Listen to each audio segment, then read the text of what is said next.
Hello साथियों, आज की इस वीडियो में हम आप सभी को बताने जा रहे हैं 10वीं कक्षा के प्रथम पाली में जो संस्कृत का एग्ज़ाम पेपर हुआ है उसमें पूछे गए थे 1 से लेकर 100 तक का ऑब्जेक्टिव क्वेश्चन। और आज की इस वीडियो में हम लोग तमाम ऑब्जेक्टिव क्वेश्चनों का सॉल्यूशन करने वाले हैं। तो जल्दी से वीडियो को लाइक कर दीजिए, चैनल पर नए होंगे तो चैनल को सब्सक्राइब कर लीजिए और बारी बारी से तमाम क्वेश्चनों को देकर आप अपने क्वेश्चन पेपर में मिलाकर इसका आंसर की मिला सकते हैं। तो चलिए पहला क्वेश्चन का आंसर देख लेते हैं। पहला सवाल पूछा गया था कि तत् प्लस मध्य से संधि होकर क्या रूप बनेगा। तो यहाँ पे तत् मध्य बनेगा जो कि ऑप्शन ए में दिया गया था। उसके बाद में है कि परोपकारः में किन किन वर्णों की संधि हुई है। तो परः जोड़ उपकार यानी अ प्लस उ की संधि हुई है। उसके बाद में अगला सवाल पाठ्य पुस्तक से पूछा गया था कि जटा जिन धारा ऋषियः डॉट डॉट अगवाहन्ते रिक्त स्थान की पूर्ति करने के लिए उचित पद क्या होगा। तो मंदाकिनी वर्णम हो जाएगा। उसके बाद में कि सरस्वती का कुल गृह किस नगर को कहा गया है। तो पाटलिपुत्र यानी पटना को कहा गया है। उसके बाद में अगला सवाल पूछा गया था कि सत्यमेव जयते ना अनृतम अर्थात सत्य की ही जीत होती है, झूठ की नहीं। यह पदांश किस उपनिषद का है। तो ये कठोपनिषद का है। काहे कि ईशावास्य उपनिषद का पहला श्लोक है, श्वेता से है सबसे अंतिम वाला। तो क्वेश्चन का राइट आंसर कठोपनिषद हो जाएगा। उसके बाद में कहता है ऋतस्य का सही पद क्या हो जाएगा। तो ऋतस्य का जो हो जाएगा ये द्वार हो जाएगा। उसके बाद में है कि तत्र तीर्थानि दर्शनीयम आयंती यानी किसके तीर्थ का यात्रा करने वाले किसके दर्शन करने आते हैं। तो यहाँ पे हो जाएगा कस से। इस क्वेश्चन को रेखांकित करने के लिए कस से का यूज करेंगे। सत्य का मुख किसके पात्र से ढका हुआ है। तो आपके पाठ्य पुस्तक में बताया गया था कि सत्य का जो मुख है हिरण्मय पात्र से ढका हुआ है यानी सोने जैसा आवरण से ढका हुआ है। उसके बाद में कूटनिम तिम काव्य के कवि कौन है। तो कूटनिम तिम काव्य के जो कवि हैं ये दामोदर गुप्त हैं, राजशेखर थे काव्य मीमांसा के। उसके बाद में अगला सवाल पूछा गया है कि सप्ताहे डॉट डॉट दिनानी भवंती। सप्ताहे में तो यहाँ पे सप्ताह में कितने दिन होते हैं। तो 7 होते हैं, है ना जी। तो यहाँ पे सप्ताह हो जाएगा अर्थात 7। उसके बाद में करण कारक विधायक सूत्र से कौन सा होता है। तो करण ने कर्ता ने कर्म को करण से होता है ना जी। तो राइट आंसर ये हो जाएगा कर्मन। ये वाला आपका राइट आंसर था ऑप्शन डी में। संस्कृत में कारक के कितने भेद होते हैं। तो दोस्तों संस्कृत में कारक के 8 नहीं बल्कि पूरे 7 भेद होते हैं। राइट आंसर ऑप्शन बी हो जाएगा। उसके बाद में संबोधन में कौन सी विभक्ति होती है। तो संबोधन हे अजी अहो अरे इसमें पंचमी विभक्ति होती है। राइट आंसर जाएगा ऑप्शन डी के साथ।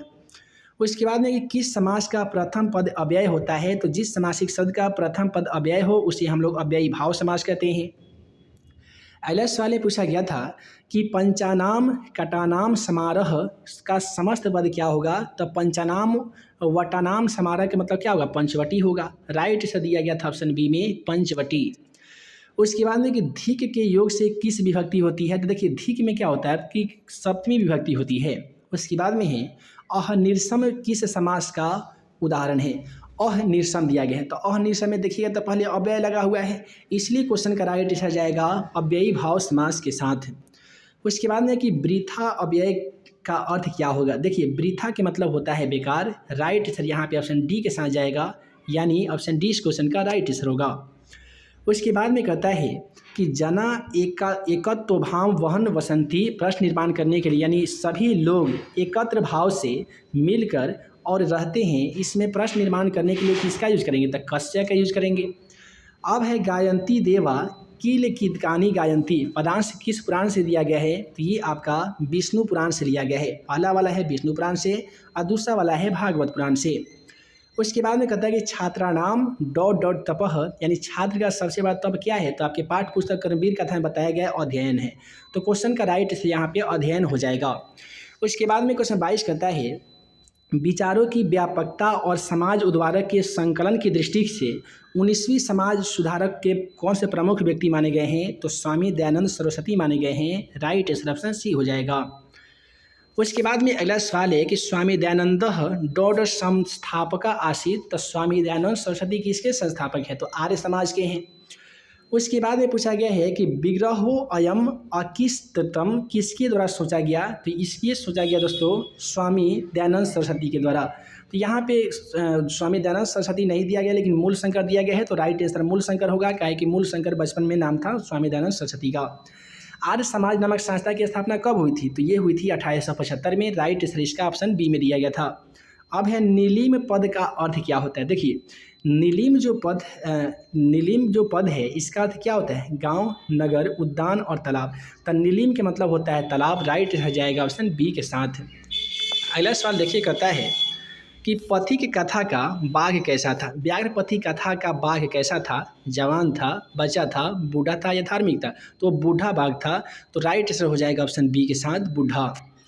और इसके बाद में कहता है कि व्याघ्र पथिक कथा का पथिक किससे निगमन हो गया था? तो पानी से हो गया था? नहीं। धूल से हो गया था? नहीं। अध्ययन से हो गया था? नहीं। वह पहुंच गया था दोस्तों कीचड़ में। तो कीचड़ से वो धूल दूषित हो गया था। तो राइट आंसर जाएगा ऑप्शन सी के साथ। अगला सवाल करता है कि हितोपदेश नीतिक ग्रंथ कहानी की रचना क्या है? तो हितोपदेश कौन सा है? तो नारायण पंडित जी हैं। हितोपदेश के मित्र लाभ नामक खंडार से संकलित व्याघ्रपति कथा। तो राइट आंसर यहाँ पे जाएगा ऑप्शन बी के साथ, नारायण पंडित। अब है रोगियों के लिए पथ क्या है? तो यहाँ पे दवा है, हवा है और भोजन है या पानी है। तो रोगियों के लिए क्या होगा? तो दवा होगा। राइट आंसर दिया गया था ऑप्शन ए में, दवा। अगला सवाल कहता है कि किस पद में त्रल प्रत्यय लगा हुआ है? त्रल में क्या होता है कि त्रल जिसमें लगता है उसमें वान जुड़ता है, जैसे कि गतवान। उसके बाद में अगला सवाल 32 नंबर क्वेश्चन के देखिए, कहता है कि गच्छन में कौन सा प्रत्यय लगा हुआ है? गच्छन में लगता है सानस्य प्रत्यय, और सानस्य प्रत्यय दिया गया ऑप्शन ए में। राइट आंसर जाएगा ऑप्शन ए के साथ। उसके बाद में जयतु किस लकार का रूप है? तो यह है दोस्तों लंग लकार का रूप। उसके बाद में है कवि शब्द का रूप चतुर्थी विभक्ति एक वचन में क्या होगा? तो एक वचन में चतुर्थी विभक्ति जाइएगा ना तो उसमें होता है कवि, कविसु, कविनाम यानी कविसु हो जाएगा। राइट आंसर यहाँ पे ऑप्शन डी में दिया गया है। उसके बाद में डॉट नमः रिक्त स्थान की पूर्ति उचित शब्द से कीजिए। तो सरस्वती नमः होगा या सरस्वती नमः होगा? तो यहाँ पे राइट आंसर सरस्वती नमः होगा। तो यहाँ पे राइट आंसर दिया गया था ऑप्शन बी में।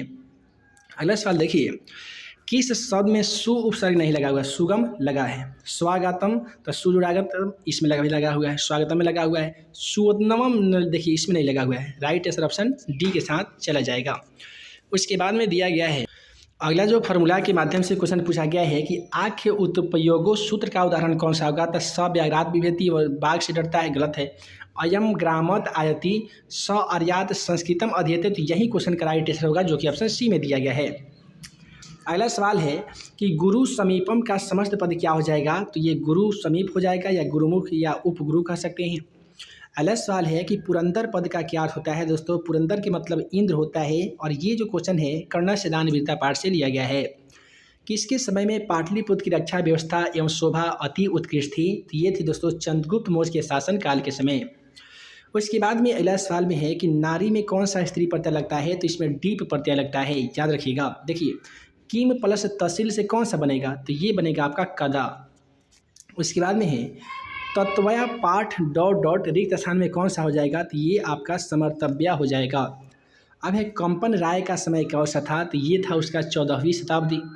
अगला सवाल है समाजस्य यानम पुरुषई डॉट चलती, तो उसमें था कि समाजस्य यानम पुरुषई नारी भी सस्य चलती। राइट आंसर जाएगा ऑप्शन डी के साथ, नारी भी। उसके बाद में है कि लौकिक संस्कृत साहित्य में कवित्रियों के कितने पृष्ठ मिले हुए हैं? तो ये मिले हैं दोस्तों लगभग 100। नरक के कितने द्वार बताए गए हैं? तो नरक के द्वार बताए गए हैं 3, काम, क्रोध और लोभ। जही किस धातु का रूप है? तो जही है आपका हन धातु का रूप। अगला सवाल बता रहा है कि नदी शब्द का चतुर्थी विभक्ति में क्या हो जाएगा? तो नदीसु हो जाएगा। उसके बाद में प्रचार शब्द में कौन सा उपसार लगा हुआ है? तो प्रचार में आपका प्र लगा हुआ है, और प्र यहाँ पे ऑप्शन ए में दिखाई दे रहा है। उसके बाद में है कि अंतरम के योग में कौन सी विभक्ति होती है? तो अंतरम में आपका षष्ठी विभक्ति होती है। आशित किस लकार का रूप है? तो आप सभी को बता दें आशित यहाँ पे लोट लकार का रूप नहीं होगा। यूसम का मूल शब्द क्या होगा? तो यूसम का ये हो जाएगा आपका अस्मद। नीति श्लोक का पाठ में कितने पद हैं? तो उसमें कुल 10 है, तो राइट आंसर 10 के साथ चला जाएगा। तो इस प्रकार से आज के इस वीडियो में हम लोगों ने फर्स्ट सिटिंग के संस्कृत में जितने भी ऑब्जेक्टिव क्वेश्चन पूछे गए थे उनका सभी का सोल्यूशन कर लिए हैं। क्वेश्चन नंबर 55 से लेकर क्वेश्चन नंबर 100 तक का बहुत ही एक जल्द वीडियो अपलोड किया जाएगा जिसमें सोल्यूशन किया जाएगा। आप चाहते हैं कि बाकी के एग्जाम साइंस और सोशल साइंस का इंपॉर्टेंट क्वेश्चन का वीडियो लेक्चर एग्जाम से पहले पाना, तो चैनल को सब्सक्राइब कर लीजिए। बहुत ही जो भी यहाँ पे क्वेश्चन का वीडियो बनाया गया था सभी क्वेश्चन उसी में से देखने को मिल रहे हैं। तो जल्दी से वीडियो को लाइक कीजिए, चैनल पर नए होंगे तो चैनल को सब्सक्राइब कीजिए। मिलते हैं एक नए वीडियो में नए वीवीआई क्वेश्चन के साथ, तब तक के लिए आप सभी को वीडियो देखने के लिए बहुत बहुत धन्यवाद।